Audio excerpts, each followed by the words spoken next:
The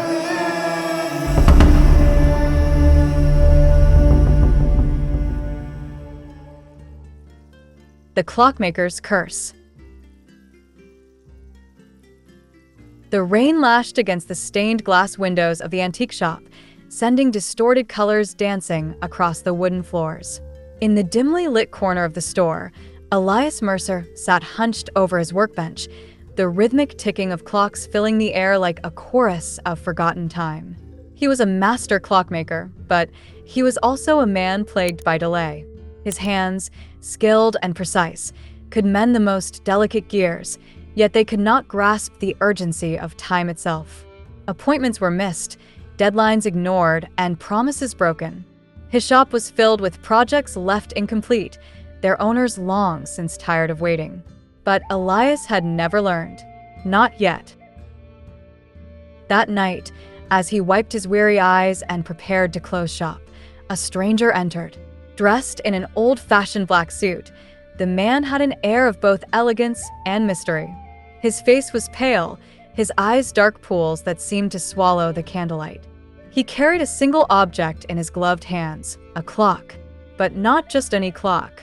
Its golden frame shimmered with an unnatural glow, its face carved with symbols Elias did not recognize.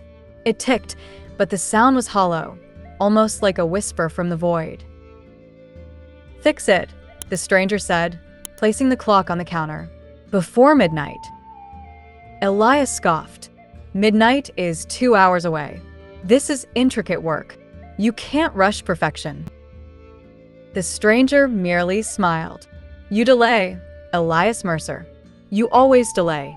Time has been kind to you, but tonight, time demands a debt. Fix the clock, or face the consequence." With that, he turned and vanished into the storm, leaving Elias staring at the peculiar timepiece, unease curling in his gut. Something about the clock felt wrong, as if it pulsed with a life of its own. The second hand moved backward, the minute hand trembled, and the hour hand was frozen at 12. Elias hesitated, then set to work.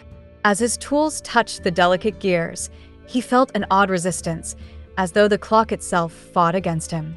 The symbols on its face seemed to shift under his gaze, forming strange words in a language he did not know. The room grew colder. The candles flickered. Shadows deepened. Then the whispers began. Lo! Insidious murmurs crawled from the corners of the shop, seeping into his mind like smoke. They spoke of lost time, of missed opportunities, of paths not taken.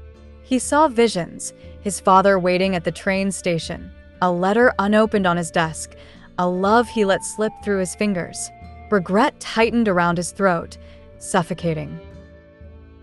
His hands trembled as he forced himself to focus. The gears needed oil. The springs needed tightening. He worked faster, his heart pounding. The voices grew louder, screaming now, reminding him of every second wasted, every moment stolen. He had always thought there would be more time. The grandfather clock in the corner struck 11:30. The shadows thickened, coiling around his chair like tendrils of smoke. He felt something watching him, waiting. He reached for the final piece of the mechanism, a small, delicate cog, and placed it inside. Click. The whispers ceased. The shadows recoiled. The golden clock shuddered, its hands spinning wildly before settling into place. Midnight was mere minutes away. Elias let out a breath of relief, but then the door swung open again, and she walked in. Her name was Isabel. Once, long ago, she had been everything to him. He had promised her the world, vowed to be there, to cherish her. But time had slipped through his fingers, and when she needed him most, he had not come. She had left that night, heartbroken, never looking back. Yet here she was, standing before him as if no time had passed. Her auburn hair was damp from the rain, her green eyes filled with something unreadable. "Elias," she whispered, and in that one word was every lost year, every unsaid apology. He stood, disbelief and hope warring in his chest. "Isabel, how?" But before she could answer, the golden clock let out a final chime. Midnight. A wind howled through the shop, extinguishing the candles. The shadows returned, stronger, hungrier. Elias turned to the clock in horror as its face cracked, splintering like glass. The gears screamed, and the room twisted, the walls stretching and bending as if the shop itself were being swallowed into some unseen abyss. Isabel reached for him. Elias. He grabbed her hand, their fingers locking together.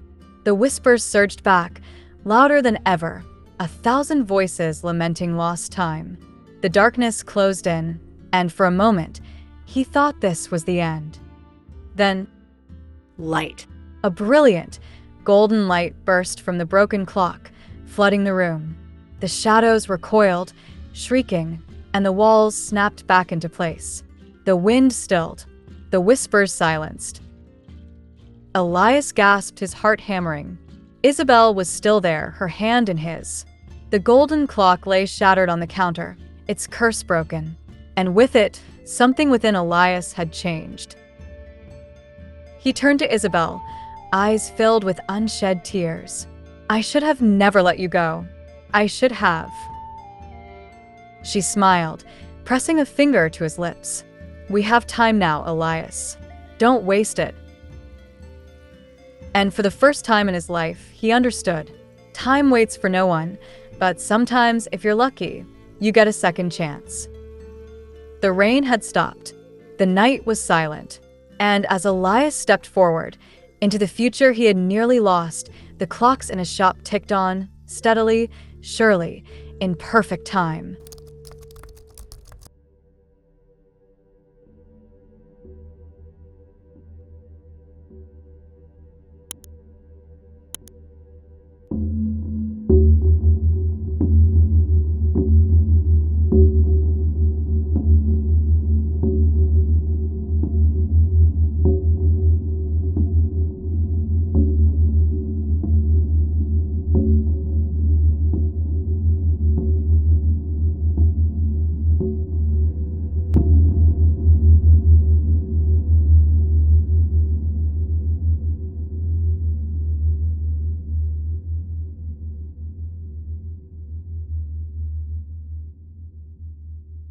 Whispering echoes.